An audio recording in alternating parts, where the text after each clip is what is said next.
Assalamualaikum warahmatullahi wabarakatuh. Perkenalkan, nama saya Muhammad Ariandi Lubis dari Prodi Pendidikan Agama Islam, Fakultas Ilmu Tarbiyah dan Keguruan, Universitas Islam Negeri Sumatera Utara. Nah, video ini dibuat sebagai dokumentasi untuk praktik micro teaching FPL 2 dan tugas daripada Prodi PAI. Assalamualaikum warahmatullahi wabarakatuh. Waalaikumsalam warahmatullahi wabarakatuh. Bismillahirrahmanirrahim. Wassalatu wassalamu ala asyrofil anbiya'i wal mursalin wa ala alihi wa sahbihi ajmain. Selamat pagi anak bapak semuanya. Pagi, Pak. Ya, bagaimana semangat belajar hari ini? Jadi kita semua harus semangat ya. Anak bapak ini datang dari rumah berangkat ke sekolah, pamit kepada orang tua dengan tujuan pulang. Ya. Jadi harus semangat ya. Nah, jadi anak bapak siswa dan siswi semuanya, hari ini kita akan mempelajari materi mengenai kodo dan koda. Apa anak bapak? Kodo dan koda.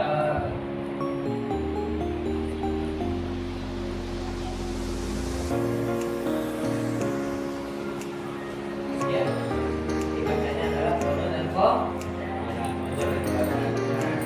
Sebelum kita mempelajari lebih lanjut mengenai kodo dan koda ini, maka sebaiknya kita mengetahui terlebih dahulu pengertian daripada kodo dan koda. Nah, ini yang pertama kita bahas adalah pengertian.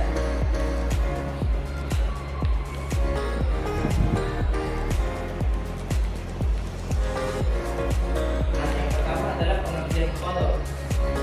Nah, pengertian kodo ini terbagi menjadi dua, yaitu secara bahasa dan secara istilah.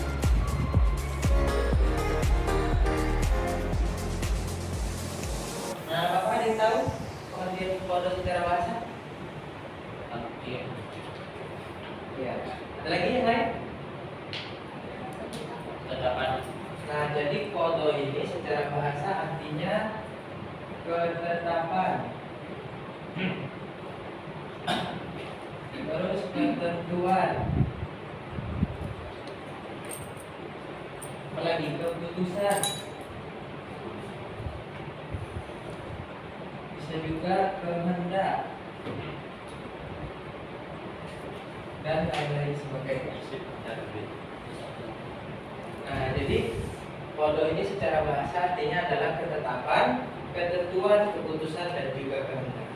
Nah, selanjutnya ada juga pengertian kodo secara istilah.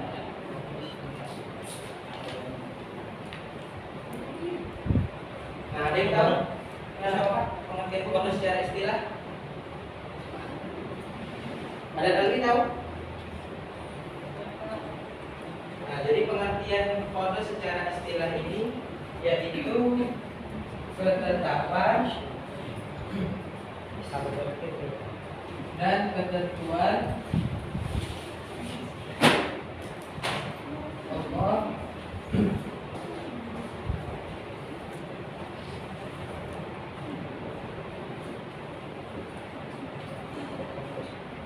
sejak zaman azali.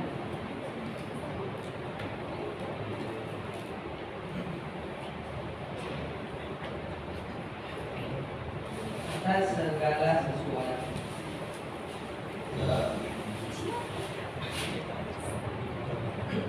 Nah, jadi pengertian kodo ini anak bapak secara istilah adalah ketetapan dan ketentuan Allah sejak zaman azali atas segala sesuatu. Nah, di sini ada kata zaman azali.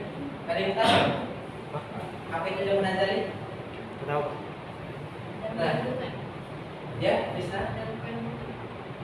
Enggak, masih belum benar ya. Jadi zaman azali ini adalah zaman sebelum diciptakannya dunia. Jadi zaman sebelum diciptakannya dunia, zaman sebelum diciptakannya alam semesta itu adalah zaman azali ini. Nah, jadi kodo ini adalah ketetapan Allah sebelum diciptakannya dunia. Jadi sebelum tercipta dunia ini sudah ada ketetapan yang dibuat oleh Allah Subhanahu wa taala. Nah, ini jangan lupa ya dicatat. Kemudian yang selanjutnya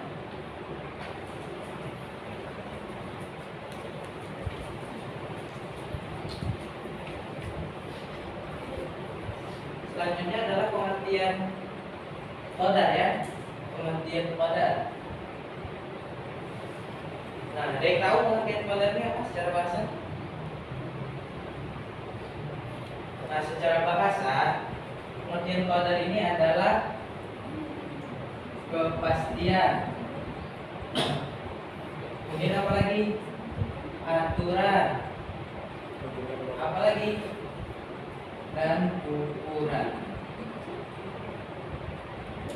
Nah, kemudian ada juga pengertian qadar secara istilah. Nah, secara istilah ini pengertian qadar ini adalah aturan dan ukuran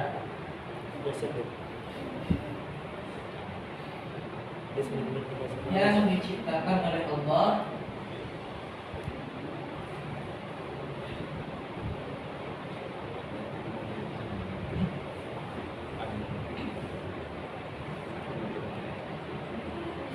sebagai perwujudan dari Allah. Nah, jadi qadar ini secara istilah adalah aturan dan ukuran yang diciptakan oleh Allah Subhanahu wa taala sebagai perwujudan daripada qadar. Nah, jadi qadar ini adalah pelaksanaan daripada qadar. Jadi Allah itu telah membuat ketetapan sejak sebelum dunia ini diciptakan. Nah, jadi anak Bapak semua sudah ditetapkan oleh Allah. Kemudian pelaksanaan daripada ketetapan itu yang berupa aturan dan juga ukuran ini yang disebut dengan qadar. Kira-kira dapat dipahami anak Bapak? Oke, kemudian selanjutnya kita akan membahas mengenai dalil.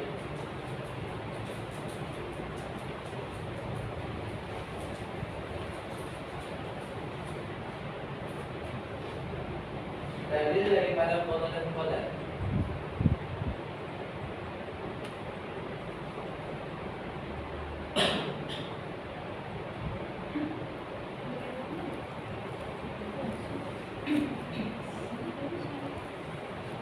Nah, anak Bapak semuanya silakan dibuka Al-Qur'annya. Karena pada pertemuan yang sebelumnya Bapak telah sampaikan kepada anak Bapak agar membawa Al-Qur'annya ya. Jadi semua dibuka Al-Qur'annya, kemudian melihat yang pertama. Dalilnya itu ada di dalam Al-Qur'an surah Al-Qamar.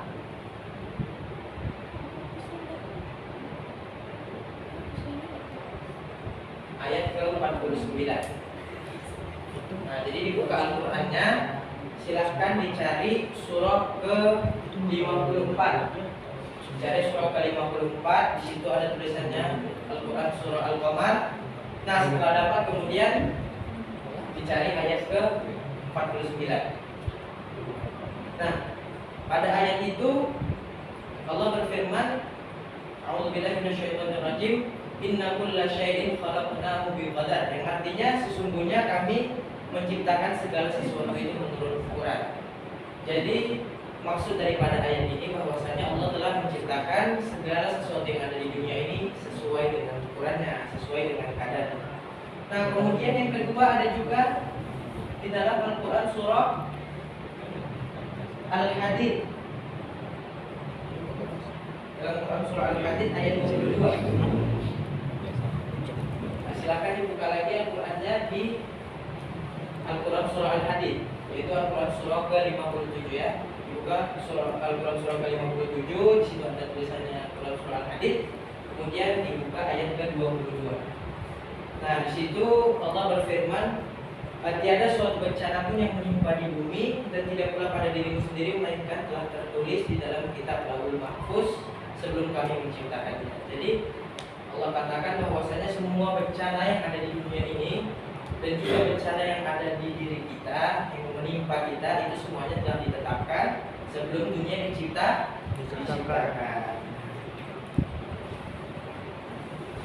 Mungkin ini saja untuk dalil kita ya, ada dua yang bisa dijadikan sebagai rujukan untuk memahami qadar dan qadar.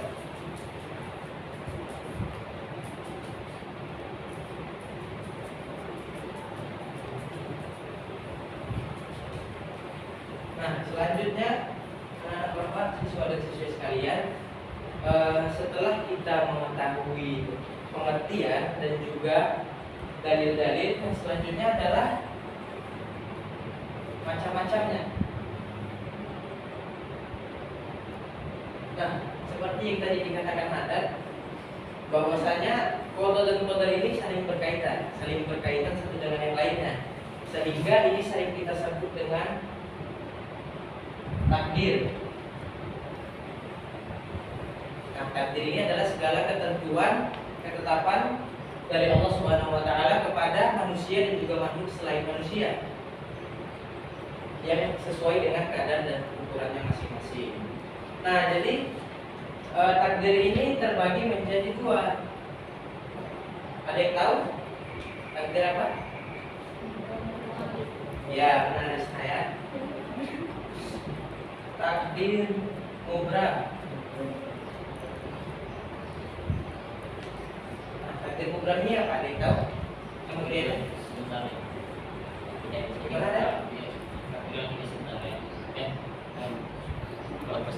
Yang lain mungkin ada yang bisa?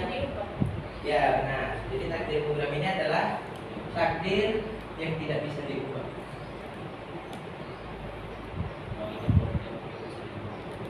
Tidak dapat diubah. Nah, contohnya apa? Contohnya adalah kematian, kemudian jenis kelamin juga.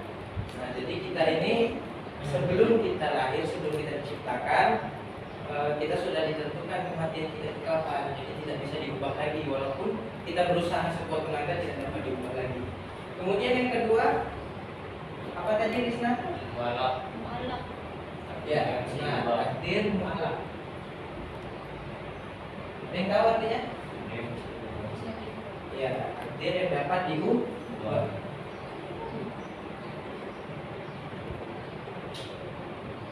Takdir yang dapat diubah dengan usaha manusia.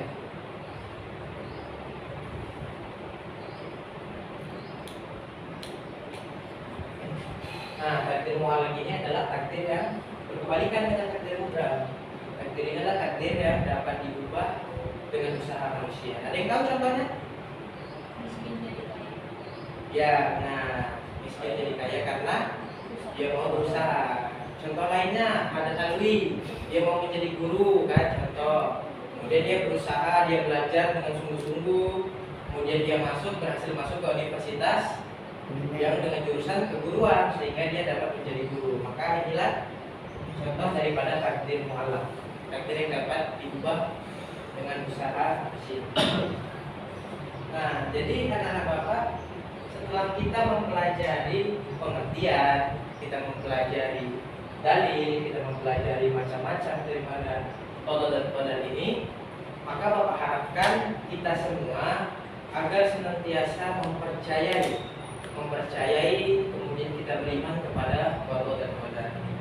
Kenapa kita harus beriman kepada qada dan qadar, Pak? Karena beriman kepada qada dan qadar ini merupakan rukun iman yang keberapa? Tahu? Ya, merupakan rukun iman yang keenam. Jadi kita semua harus mempercayai qada dan qadar, mempercayai ketetapan Allah jika kita ingin dikatakan sebagai umat Islam. Nah, jadi kemudian anak-anak Bapak muncul pertanyaan, Pak, gimana caranya agar kita dapat dikatakan orang yang beriman kepada qada dan qadar? Apa saja yang harus kita lakukan? Ada yang tahu?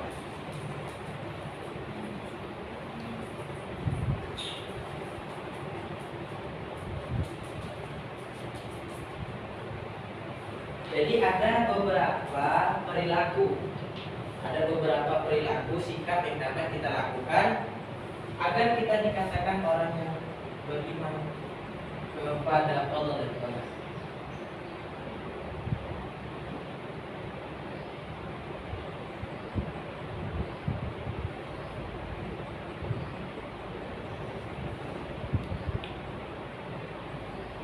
Nah, perilaku ini yang pertama adalah ikhtiar. Ada yang tahu apa itu ikhtiar? Berusaha Pak.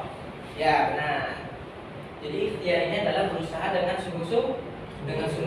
Contohnya seperti ada talwi tadi. Jadi bersungguh-sungguh dia belajar sehingga dia dapat menggapai cita-citanya. Kemudian yang kedua ada tawakal. Ada yang tahu tawakal? Patuh boleh. Yang lain? Ya, tawakal ini adalah berserah diri kepada Allah. Ya, berserah diri. Maksudnya gimana Pak? Kita menerima semua ketetapan yang Allah berikan. Kita berserah diri kepada Allah. Jadi anak-anak Bapak, pada zaman dahulu itu ada seorang laki-laki yang tinggal di sebuah desa di Arab. Nah, laki-laki ini tadi memiliki 3 hewan peliharaan. Dia memiliki 3 hewan peliharaan. Nah, 3 hewan peliharaan ini sangat dia sayangi. Mengapa ia sayangi Pak? Karena 3 hewannya ini selalu membantunya dalam kehidupannya sehari-hari. Nah, hewannya ini yang pertama adalah ayam jantan. Kemudian yang kedua adalah keledai, dan yang ketiga adalah seekor anjing. Nah, jadi ketiga hewannya ini selalu membantunya melakukan aktivitas sehari-hari. Ayam jantannya itu ngapain Pak? Ayam jantannya selalu membangunkannya ketika pagi, subuh. Kemudian keledai membantunya untuk mengangkati barang bawaannya. Kemudian anjingnya menjaga rumah dari pencuri. Nah, jadi ketiga hewan ini sangat dia sayang. Kemudian pada suatu hari datang seekor serigala, dan serigala ini memangsa ayam jantan. Kemudian sang laki-laki ini pun bersedih. Sang laki-laki ini bersedih, akan tetapi karena ia taat kepada Allah, dia hanya mengatakan semoga kejadian ini menjadi kebaikan. Nah, kemudian keesokan harinya serigala ini datang lagi. Serigala ini datang lagi, kemudian dia memangsa lagi keledai. Keledai sang laki-laki ini tadi. Nah, sang laki-laki ini tadi pun kembali bersedih. Akan tetapi karena ia taat kepada Allah, maka ia hanya mengatakan semoga kejadian ini menjadi kebaikan. Nah, tidak lama setelah keledainya tadi dimangsa, kemudian anjingnya juga mati. Maka ia kembali bersedih. Dia sangat bersedih. Akan tetapi karena ketaatannya kepada Allah, maka dia hanya mengatakan semoga kejadian ini menjadi kebaikan. Nah, kemudian apa yang terjadi Pak? Nah, kemudian pada suatu pagi ketika ia terbangun, ia melihat seluruh penduduk itu banyak yang tertangkap. Hanya dia dan keluarganya saja yang tidak tertangkap.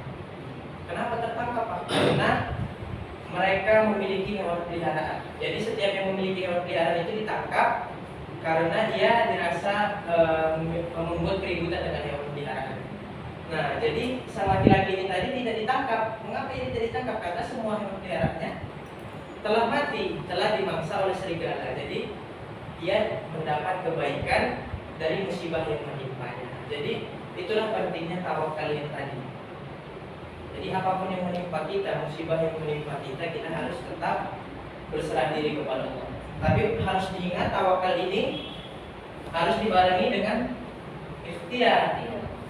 Jadi kita harus berusaha terlebih dahulu baru kita berserah diri. Jadi contohnya kita sedang ujian gitu kan. Jadi kita harus berusaha dulu baru nanti hasilnya kita serahkan kepada Allah. Nah, kemudian yang ketiga apa? Ada yang tahu? Yang ketiga adalah syukur. Nah, jadi jika kita ingin dikatakan orang yang beriman kepada Allah dan Qadar, maka kita harus bersyukur. Apapun yang kita dapatkan, apapun yang kita terima dari Allah Subhanahu wa taala, maka kita harus mensyukurinya. Kemudian yang selanjutnya adalah takwa. Ada yang tahu takwa ini apa? Takwa adalah menjalankan semua perintah Allah dan menjauhi larangannya. Nah, jadi jika kita ingin dikatakan orang yang beriman kepada Allah dan Qadar, maka kita harus menjalankan segala perintah Allah dan menjauhi larangan-larangan Allah. Nah, jadi anak-anak Bapak, jika anak-anak Bapak mampu melakukan perilaku-perilaku ini, mampu mengamalkan perilaku-perilaku ini, maka dapat dikatakan sebagai orang yang beriman kepada Allah dan Qadar. Maka kita harus mampu berikhtiar, mampu bertawakal, kemudian kita mampu bersyukur, dan juga kita mampu untuk bertakwa. Nah, mungkin demikian saja pembelajaran kita pada pagi hari ini. Semoga pembelajaran ini Bapak harapkan agar kita semua mampu untuk beriman kepada Allah dan Qadar. Kita semua mampu untuk mempercayai, karena hukumnya adalah kita wajib untuk beriman kepada Allah dan Qadar. Nah, mungkin demikian saja, dan jangan lupa untuk pengertian tadi dan juga dalil tadi silahkan ditulis di catatannya masing-masing serapi mungkin. Kemudian untuk pertemuan selanjutnya, untuk pengertian tadi silahkan dihafal, dan nanti pada pertemuan selanjutnya akan disetor ke Bapak ya. Silakan, itu untuk tugas semua anak-anak Bapak di rumah. Ya, mungkin sekian saja pembelajaran kita pada hari ini. Assalamualaikum warahmatullahi wabarakatuh. Waalaikumsalam warahmatullahi wabarakatuh. Banyak kan?